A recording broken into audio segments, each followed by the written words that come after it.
What's going on, guys? This is Ryan with Dark Outpost, and Neil Druckmann is finally out doing the rounds for The Last of Us Part 2. And today I heard him say something. He admitted to something that I did not think we would ever hear him say. 2 months ago, when the leaks came out for The Last of Us Part 2, when we all started talking about that footage that was leaked out, so many channels that were critical of Naughty Dog, critical of Neil Druckmann and the direction of this game started getting false copyright strikes for doing nothing other than talking about the game, including myself, Geeks and Gamers, Gaming with Geeks, Heel vs. Babyface, Jade Shadow, Lethal Lightning, Mr. H Reviews, Just Some Guy. Many more that we have talked about this channel over the recent months. My channel nearly got terminated because what Sony and Naughty Dog were doing by false copyright strikes. That is when I made this merch almost 2 months ago, which you can find in the pinned comment below. Today, we found out that, like we had been saying, Naughty Dog was involved in this, but Neil Druckmann himself was personally involved in getting videos taken down off of YouTube. We are going to talk about that today, as well as Neil Druckmann's reaction to the leaks. This is pretty incredible that this is even happening. Now, this interview happened, The Last of Us 2 spoiler cast with Neil Druckmann, Ashley Johnson, and Troy Baker on Kinda Funny Games. You know, it's kind of funny how it works. If I get an early access copy of this game and I give it nearly a perfect score like Greg Miller for Kinda Funny Games did, then guess what? I get to have all these people on my channel before anyone else. What a surprise that is, huh? It's almost like that's what we talk about when we talk about the access media and journalists that do this, because to get this interview, you're kind of required to give the game a good score. That's how it works. Now, we are going to be talking about spoilers in this video. If for some reason you don't know them or you still want to play this game, I wouldn't watch the rest of this video. But you can see here from this headline, from the absolute garbage tier VG247, it was one of the worst days of my life. Neil Druckmann opens up on The Last of Us Part 2 leaks. And we are going to listen to Neil Druckmann's words. But I just wanted you to see how these disgusting games journalists phrase this. Starts up here. If you don't venture onto social media, you might be unaware that a good chunk of The Last of Us Part 2's plot leaked 2 months prior to the game's release. If you do go onto social media, you'll know. You'll know because a Twitter account with a Joker avatar tweeted pictures of Joel bleeding on the ground at you, along with some jokes about golf. While it happens to be within the first few hours, Joel's death is the thing that kicks off Ellie's revenge mission, setting up the rest of the game. It's a big, impactful moment, one that would have been best to experience for yourself. And of course, this is someone who got early access to the game as well. VG247, a garbage share outlet that puts out fake news all of the time. What an absolute shock. Now, then they reference this video here and what Neil Druckmann says. Again, I wanted you to listen to Neil Druckmann's words. If you don't know, if this is the first video you're watching, Neil Druckmann is the director of The Last of Us Part 2 and the co-writer. And he's on Greg Miller's podcast, like we said. Let's hear the question he's asked and what he says. We're going to discuss this. Like, how long for all of you did it take to get not over it, I guess comfortable with it, to understand that it wasn't the end of the world, that it wasn't like, you know, the game's ruined kind of thing? Or am I projecting? Like, do you understand what I mean? Like, Neil, where do you come down on that? It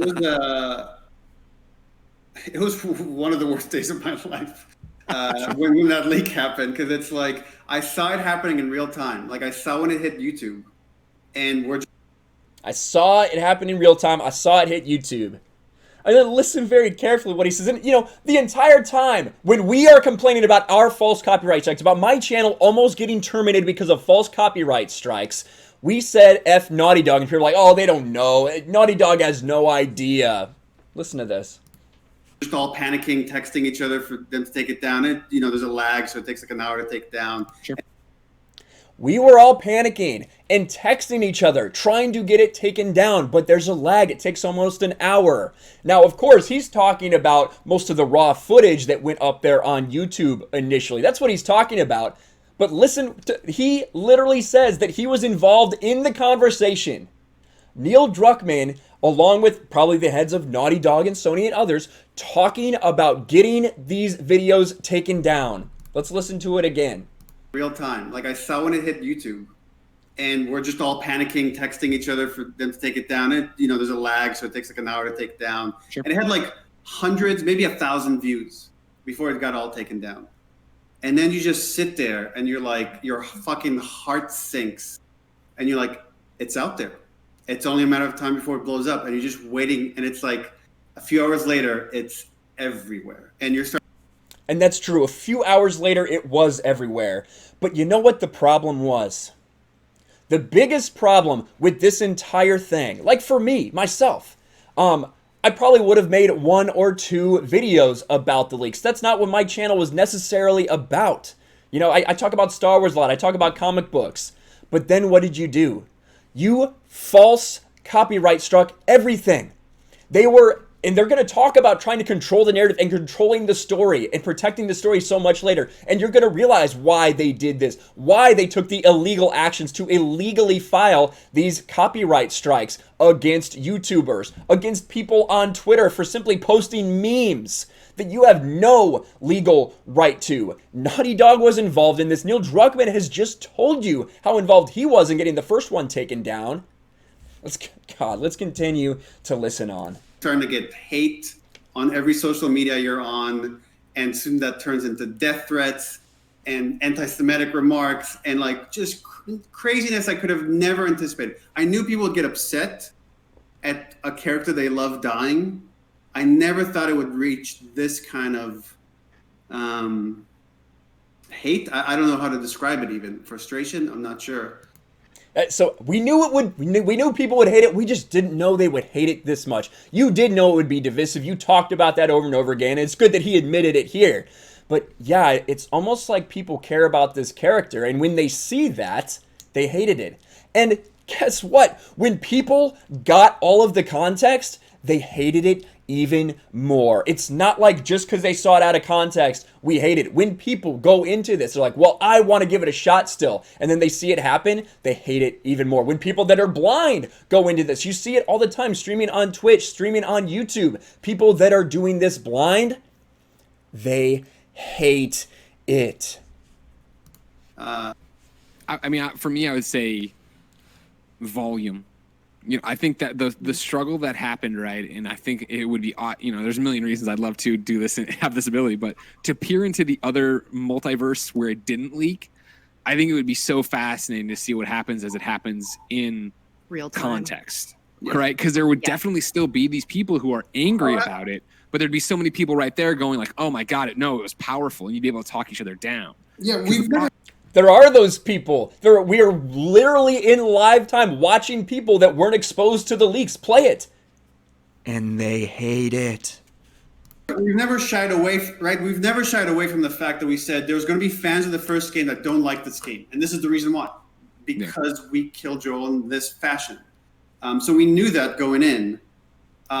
Yes, you're right, Neil Druckmann. It's not just the fact that you killed him. It's in the fashion that you kill him. It's almost like you knew what you were doing. The thing that was hard to see is then people kind of like dug their heels in the sand and took this position, be like, I already hate this game. No amount of context is going to change it for me. And then their ego is getting wrapped in it. And it's like, I could just tell certain people they're never coming back. Like, we're not going to get them back. But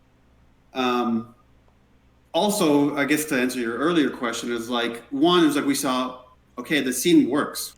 On one level, it's like it's like it did what it meant to do. It's like now we have to wait until they see the rest of it to see if the rest of it works. It did work. It was definitely divisive. Just like you said, you wanted something that divided the fan base, just like what Rian Johnson said. And then we end up getting The Last Jedi, and now we get The Last Jedi of Us. But at some point, it's and it took a few days, you just realize, okay, the worst happened. The worst way that this game could be presented already happened. Like our worst fear. Because we did so much to try to protect the story, right? Including putting fake shots in trailers and swapping skins on characters. And there you go. We've said it all along. The false advertising, the false marketing that went into this. It was very deliberate. Neil Druckmann is open about this. How they tried to fool everyone. Because guess what? No one would have bought this game if you had told us it was about Ellie and Abby and that Joel would literally almost not have a part in it at all. Would you? That's why you didn't show any gameplay with Ellie. That's why you lied to the fans and said that Ellie was the only playable character in this game. You have lied and misled and deceived, and then you're shocked when people are upset? Are you kidding me? There's a recording a different line with Troy. Yeah, you sons of bitches. I came back from that preview event. I'm like, they're like, no, I think he's going to die. I'm like, he's not going to die. I just saw him. He grabbed me. He grabbed Ellie. He's fine. How powerful. Now, what Greg Miller is talking about, he's talking about a demo version that they let, all of the people, all this access to go and play the game. They had a version at which Joel did not die. They had Joel in the game at a place that was basically like halfway point of the game, right? To trick them, to trick people on your demo. Oh, was that moment because of that? Yeah, when I saw Jesse, I was like, the girl. That was an amazing moment. It was an amazing moment. Yeah, you tricked me. That was the thing for me of having the game, quote unquote, ruined, right? Where like I didn't investigate, I didn't go watch it and do it, but obviously the internet takes care of that for you. And so having seen the Joel screenshot sent to me and the Ellie screenshot sent to me of him or of her at his gravestone, I was like, oh my God, that's how the game ends. And so when we start playing as Abby and we run into Joel and Tommy, I was like, oh my God, is this whole game gonna go and we're gonna be Abby's gonna be with us and in the group and think she's totally cool, and then at the last second, and then it was like when we get the moment of like y'all all looking at us, you're all looking at us like you've heard of us or something, and that's because they have. And she shoots him. I was like, holy shit! And it was the demo that I had played that was still hours from now in Hillcrest, right? Like that does end with me meeting Joel, but that wasn't real. And so it totally, even with me having it spoiled for me, wasn't spoiled and still caught me off guard and still was extremely powerful. And that's what he's talking about, that demo that they specifically altered to try to protect this story.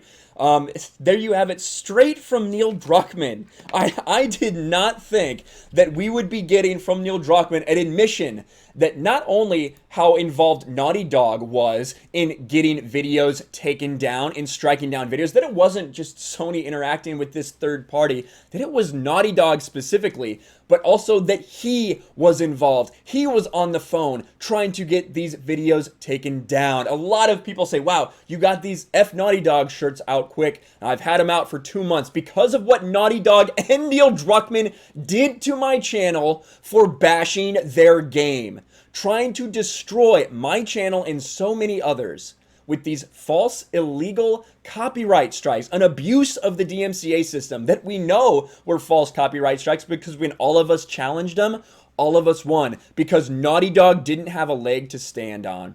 That's what he admitted today in this interview with Greg Miller, who gave it a perfect score so we could do this interview. Let me know what you guys think about this in the comments below. Make sure you smash a like button, subscribe to the channel, ring the bell for notifications, share this video out there, and I will talk to you later. Thanks for watching, everyone, and a huge shout out to my patrons. I appreciate you guys so much. Want to follow me on Twitter or Instagram? Check out the description below. You'll find links to my P.O. box and my Patreon as well. And I'll talk to you guys later.